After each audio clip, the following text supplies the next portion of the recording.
বলতেছি, প্রথম ক্লাস তো আমি একটু আপনাদের কাছ থেকে সাজেশন নিয়ে নিচ্ছি, মানে আমরা ঠিক পথে আগাচ্ছি নাকি আমি ভুল কথা বলতেছি, নাকি ভালো লাগতেছে না, নাকি অলরেডি ঘুম চলে আসছে কারো, একটু জানাইতে পারেন। ওকে, থ্যাংক ইউ। আরেকটা ছোট গল্প বলি। আমার একটা সমস্যা আছে, সেটা হচ্ছে আমি একটু যখনই আপনাকে যাই পড়াবো একটা ছোট কেস স্টাডি শেয়ার করব। তো কেস স্টাডি শেয়ার করলে যেটা হয়, আপনি একটা টপিক শিখছেন, পুল মার্কেটিং পুশ মার্কেটিং, এটা মার্কেটে অ্যাপ্লাই কেমনে হয় এটাও শিখে যাবেন। একটা এক্সাম্পল দিচ্ছি। আমার একটা ক্লায়েন্ট ছিল যে হচ্ছে এই টাইপের সার্ভিস দিত, একটু দেখাই আপনাদেরকে। ইন্টেরিয়র ওয়াল ডিজাইন এই টাইপের একটা সার্ভিস দিত। এই টাইপের না, wall wall design, painting painting design service দিত এই টাইপের। এই যে ঘরের ভেতর এরকম ডিজাইন আঁকে না, এই যে সুন্দর সুন্দর ডিজাইন আঁকে না ঘরের ভেতর, ওয়াল আর্ট করেন না অনেক সময়, সেরা স্পেস করে দেয়, এই যে সুন্দর সুন্দর ডিজাইন করে, এই যে দেয়াল জুড়ে ডিজাইন সুন্দর হয়, সে এরকম ডিজাইন বিক্রি করতো আর কি, সে এগুলো করে দিত। তো ক্লায়েন্টটা আমার এক ফ্রেন্ডের মাধ্যমে আসছে, তো ক্লায়েন্ট এসে আমাকে বললো যে ভাই আমরা যথেষ্ট পরিমাণ অর্ডার পাচ্ছি না, বা যথেষ্ট পরিমাণ কাজ পাচ্ছি না। তো আমি বললাম কি আচ্ছা ঠিক আছে ভাই, ওকে আমরা ট্রাই করে দেখি।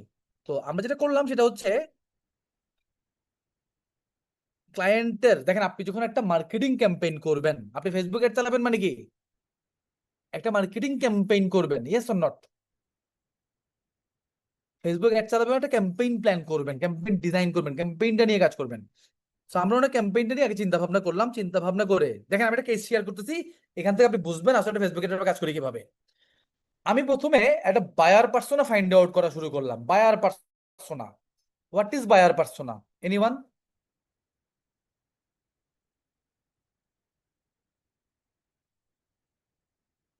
বায়ার পার্সোনা কি জিনিস? এনিওয়ান? বায়ার পার্সোনা মানে কাস্টমার প্রোফাইল, রাইট? বোঝাই আপনাদের কি একটু বায়ার পার্সোনা কি? এখানে আপনারা আপনারা দেখবেন আপনাদের সবারই কিছু কমন কমন ক্যারেক্টারিস্টিক আছে। আপনারা ডিজিটাল মার্কেটিং ইন্টারেস্ট রাখেন, এখানে বলবেন আমাকে ইয়াস অর নো।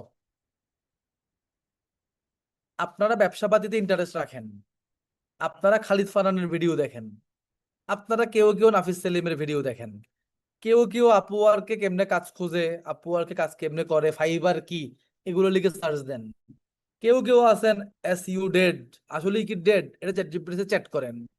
কেউ কেউ আছেন বইমেলা আসলে ডিজিটাল মার্কেটিং কি ব্যবসা পাতি কি উদ্যোক্তা কেমনে হয় এই ধরনের বইপত্র কিনেন। দেখেন অলমোস্ট আপনাদের মধ্যে এটা কমন ক্যারেক্টারিস্টিক সবার মধ্যেই, কম বেশি। আমি যা বলছি ম্যাক্সিমামই মিলে যাওয়ার কথা অনেকের সাথেই। তো এটা হচ্ছে আপনার কমন ক্যারেক্টারিস্টিক, এই জিনিসটাকে বলে বায়ার পার্সোনা। তার মানে আমি যদি একটা ডিজিটাল মার্কেটিং এর কোর্স বিক্রি করার চেষ্টা করি, আমার কাদেরকে টার্গেট করা উচিত? যারা খালিদ ফারহানকে ফলো করে তাদেরকে, যারা নীল পাটেলকে ফলো করে তাদেরকে, এস ইউ ডেট কিনা এটা লিখে যারা সার্চ করে তাদেরকে, চ্যাট জিপিটিতে গিয়ে যারা ডিজিটাল মার্কেটিং রিলেটেড নানা রকম প্রশ্ন উত্তর জানতে চায়, যারা স্কিল আপার শামীম ভাইকে ফলো করে, আমার তাদেরকে টার্গেট করা উচিত, ইয়েস অর নট?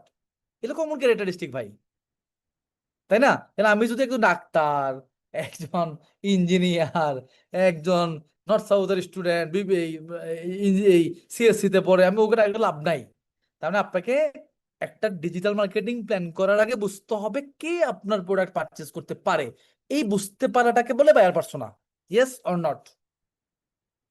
ওকে, আমরা অনেক চিন্তা ভাবনা করলাম যে এরকম ওয়াল পেইন্টিং, একটু আমার কথা একটু মন দিয়ে বোঝেন। সাধারণত বাংলাদেশে যেটা হয়, আমাদের ড্রয়িং রুমে আমরা এই ধরনের ওয়াল পেন্টিং করি। যাদের পাশে আপনি দেখবেন এরকম ওয়াল পেন্টিং আছে, আপনি দেখবেন ড্রয়িং রুম বা ডাইনিং রুমটাতে এই টাইপের ডিজাইন করে।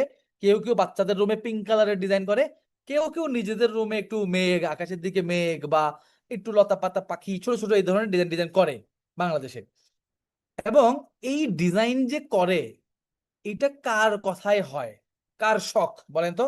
একটা বাসায় একটা ভাই থাকে, একটা আপু থাকে, মানে কি বাবা থাকে মা থাকে, ভাই থাকে বোন থাকে, ভাই থাকে ভাইয়ের বউ থাকে, ভাই থাকে ভাবি থাকে, মানে ছেলে মেয়ে থাকে। আপনি দেখবেন বউ, ভাবি, বোন, এদের ইন্টারেস্ট এই জিনিসগুলা, যে আমার রুমটা একটু পিঙ্ক কালার হবে, একজন ভাবি ভাবতে পারে আমার ড্রয়িং রুমটা একটা সুন্দর ডিজাইন আর্ট ওয়ার্ক থাকবে, তাই না? আমরা একটু সুন্দর মতো চিন্তা ভাবনা করে দেখলাম এটা বেসিক্যালি ভাবিদের একটা ক্যারেক্টারিস্টিক। ভাবিরা এটা চায়, নট ভাইয়েরা। ভাইয়ের এত টাইম নাই, কারণ ভাই সকাল 8টা বাজে, ভাই কোনো মতে ঘুম থেকে উঠে দৌড় দেয়, ও বাসায় ঢুকতে ঢুকতে 10টা, ও এগুলো দেখেও না। Clear or not? ভাইয়ের এসব ইন্টারেস্ট নাই। এখন ভাবিদের ইন্টারেস্ট আছে, এটা আমরা ফাইন্ড আউট করছি বা বুঝছি। এখন দেখেন ভাবিদের একটা প্রবলেম আছে, ওই যে মাছ, মানে আমরা মাছকে ডুব দিছিলাম কিভাবে, পুকুরের একটা প্রবলেম ফাইন্ড আউট করছিলাম যে পুকুরে খাবারের প্রবলেম আছে। ঠিক ভাবিদেরও একটা প্রবলেম আছে। প্রবলেমটা কি বলেন তো? এখানে দুই একটা আপু আছে, আমি একটু সরি বলে নিচ্ছি আপনাদেরকে। ভাবিদের একটা প্রবলেম আছে। প্রবলেমটা হচ্ছে কি জানেন? ওনারা ছাদে গিয়ে গসিপ করে, ভাবি জানেন আপনার ভাই না গতকাল ইয়া বড় একটা মাছ কিনে আনছে। আরেক ভাবি ওদের ভাবি রাখেন, আপনি জানেন আপনার ভাই তো গতকাল ইয়া বড় এক ফ্রিজ সহ মাছ কিনে নিয়ে আসছে। ভাই yes or not? Sorry to say, but এটা আমাদের সোসাইটিতে একটা কমন ক্যারেক্টারিস্টিক। পাশের বাসার ভাবি বলে একটা কনসেপ্ট আছে, যে ওই যে একটা আপুও এগ্রি করছে, তাহলে এগ্রি যে পাশের বাসার ভাবি ভাবি এই জিনিসগুলো হয় করে। এগুলো আমি আমার ঘরেও দেখছি, আপনি আপনার ঘরেও দেখছেন, বাট আমরা বলি না, অন্যেরটা নিয়ে আমরা বলি, এই আর কি। সো এনিওয়ে, আমরা যেটা করলাম, আমরা একটা কন্টেন্ট বানাইলাম। কন্টেন্টটা বানাইছি এভাবে, পাশের বাসার ভাবির কাছে আপনি কি বারবার আভিজাত্যের লড়াইয়ে হেরে যাচ্ছেন? এই হচ্ছে আমাদের কন্টেন্ট। টার্গেট করছি ভাবিদেরকে, 25 থেকে 40 টার্গেট উইমেন, ঢাকা শহরের একটু প্রাইম এলাকাগুলা, উত্তরা, ধানমন্ডি, গুলশান, বনানী, মতিঝিল, বাড্ডা, একটু প্রাইম এলাকাগুলা টার্গেট করলাম। টার্গেট দিলাম ভাবিদেরকে, মানে ভাবি বয়সী মানুষদেরকে। এখন দেখেন প্রত্যেকটা ভাবি কিন্তু আসলেই পাশের বাসার ভাবির কাছে আভিজাত্যের লড়াই হেরে যায়। Yes or not? আজকে এই ভাবি ডায়মন্ড কিনে, কালকে ওই ভাবি আরো বড় ডায়মন্ড কিনে। আজকে এই ভাবি সোফা কিনে, কালকে ওই ভাবি আরো বড় সোফা কিনে। এই তো এমনই তো হয়। Common characteristic. আমরা একটা কন্টেন্ট বানাইলাম যে আপনি কি পাশের বাসার ভাবির কাছে আভিজাত্যের লড়াইয়ে বারবার হেরে যাচ্ছেন? দেখেন আমাদের কন্টেন্টে কারা থামছে, ওই যে পাশের বাসার ভাবিরা। Yes or not? যেই ভাবে আসলেই হেরে যাচ্ছে আভিজাত্যের লড়াই, সেই ভাবি কন্টেন্ট দিকে থামছে, এবং তাকে আমরা কন্টেন্টে বলছি আমাদের কাছে আছে সলিউশন। সলিউশন কি? এরপর তাকে আমরা জানাইছি যে আপনি আমাদেরকে 2 দিন সময় দিবেন, আমরা আপনার বাসাটা এভাবে চকচক করে দিয়ে আসবো, চমৎকার পেইন্টিং করে দিয়ে আসবো।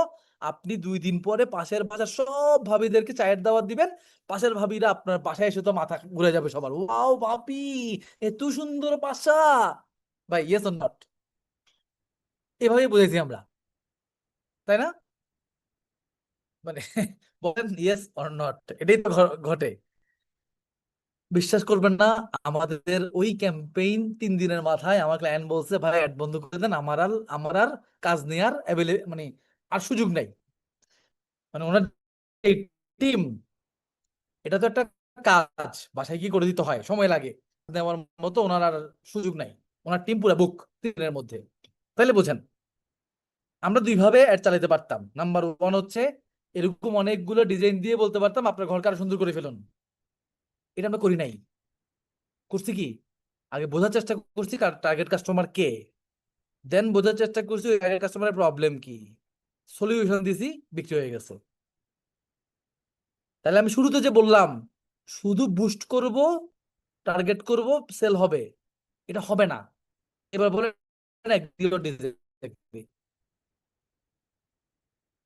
শুধু বুস্ট বাটন চাপ দিব, মহিলা মানুষ টার্গেট দিয়ে যা মন চায় কন্টেন্ট পাঠাই দিব, এভাবে হবে না। আপনাকে প্রপার প্ল্যান করা লাগবে, কাকে টার্গেট করতেছেন প্রপারলি, তার সাইকোলজি বোঝা, প্রবলেম ফেস করতেছে সেই প্রবলেমটা জানানো লাগবে, দেন ক্যাম্পেইন করা লাগবে।